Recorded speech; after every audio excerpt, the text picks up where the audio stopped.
Middle school science teachers, you'll be so excited about today's sponsor, Explore Labs. It encourages kids to solve through science. Stay tuned at the end of the show to learn how their free fire forensics lab can excite your kids about learning while aligning with next generation science standards.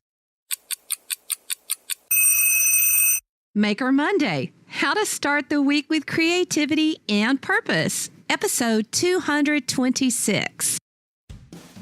The 10-Minute Teacher Podcast with Vicki Davis. Every weekday, you'll learn powerful, practical ways to be a more remarkable teacher today. Today we have with us John Spencer, co-author of two different best-selling books, Launch, and the other one is Empower, that he co-authored with my friend AJ Giuliani, who is also an awesome person. So, John, you have an idea of something that you used to do when you were in middle school. What is it? So this actually began when I taught self-contained. So I was teaching all subjects. And so I had kids, for a full day. Mondays were the hardest because teaching is an exhausting thing. And I'd always kind of waited till Friday to do like a fun Friday maker activity. And I realized, wait a second, we could start the week with making. And so we would do Maker Mondays, and there were all kinds of different options that we did. Sometimes they were kind of rapid prototyping and making things with cardboard and duct tape. And sometimes they were digital products that they made. And sometimes they were things like sketch videos. But we would always start every single Monday morning off with a Maker Monday. Now, a lot of people wait till Friday because they kind of feel like, okay, Monday, I got to get ahead on my content. What's your thought on that? Well, my first thought is getting the buy-in from students on Monday is really important. So setting the tone for the entire week. And, a lot of teachers will do things like talk about your weekend and those types of things. And that's okay. But, I had a lot of students who would, to be honest, had faced trauma over a weekend, or things weren't necessarily great for them in the weekend.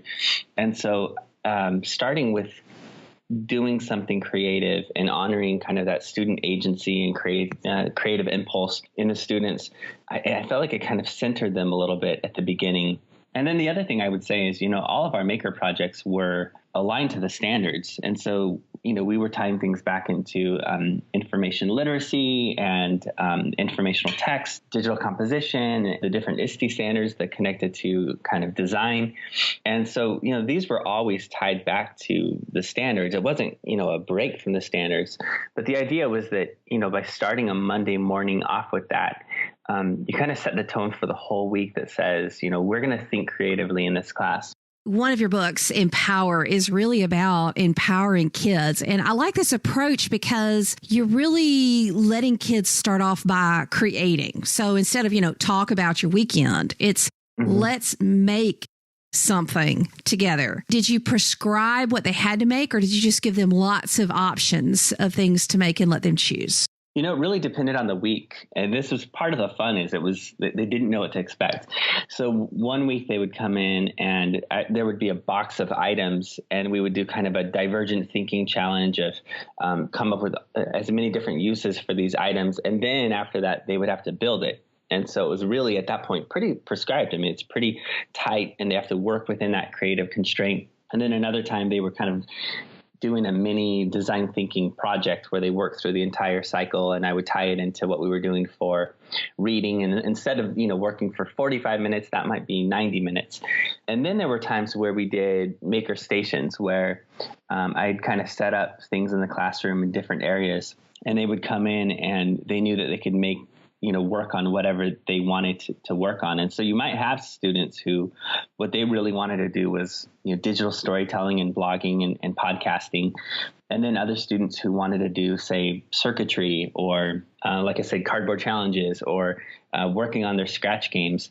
It really depended on the week. I felt like sometimes having them all do the same thing built community, and that was really important. But then it was also really important to have those weeks where they had kind of free reign to choose what they wanted to do. And it was more about honoring their individual, student agency. If you could coach a teacher on how to pitch this to their administrator, what would be your elevator pitch if you were that teacher? Yeah. So, I would just say real quickly, I was never a formal, I was never a principal or AP. I didn't get the chance to be a tech coach and work kind of on that level. And now I'm at the university, but I understand principals care about certain specific things. They want to know that student engagement is high. They want to know the classroom culture is good, but they also want to know that students are going to do well on the test. And we felt that kind of pressure. And so I kind of came in and pitched it from a few different directions, and it really depended on the principal I had. And one was, we need kids to be innovators. We need them to be problem solvers. I would begin the conversation by saying, what do we want students to be? And, inevitably they would say, well, they need to be problem solvers, critical thinkers, all that kind of stuff. Well, this is a chance to begin the week with that. And then other times it was more about the chance to talk about how it'll prepare them for the creative economy. And I would say, look, design thinking and rapid prototyping and iterative thinking and divergent thinking, these things are all vital for the future of the kinds of jobs that kids are going to have when they're older. And then other times it was a chance to kind of prove that this was a hands-on way to make connections to the standards they were learning already. And so it was a chance to show, for example, that when they were doing the tiny house project, and that started as a Maker Monday activity, and then we actually kind of did it for 3 different days, but they had to design a tiny house. I was able to demonstrate how that was applied mathematics connected to proportional reasoning, volume, surface area.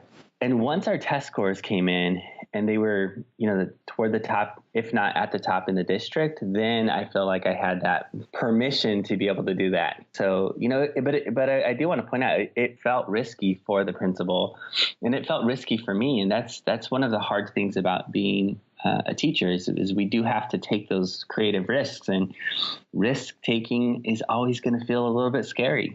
It sure does. I just think that it's fascinating to think about starting the week with creativity and purpose. It just makes a lot of sense. Yeah. And it's one of those things, now working with pre-service teachers at kind of the university level, it's so fun to share this idea with them. And the big thing that they'll say is like, well, I'm only a student teacher, and I don't know if my teacher will let me. And, the same fears crop up, and, will the kids be poorly behaved? And then they're surprised that, the student engagement is actually really high, and the behavior problems are less of an issue on Monday morning, which tends to be kind of a tough time for classroom management. And so that's been kind of the fun thing now is to watch some of these, pre-service teachers ranging from, second grade teachers up to high school doing this on their own in their classrooms.